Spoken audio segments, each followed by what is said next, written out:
بسم الله الرحمن الرحيم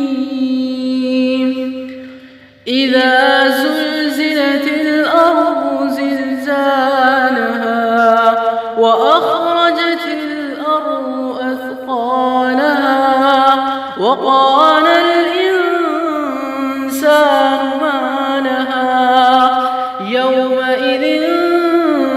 تحدث أخبارها بأن ربك أوحى لها يومئذ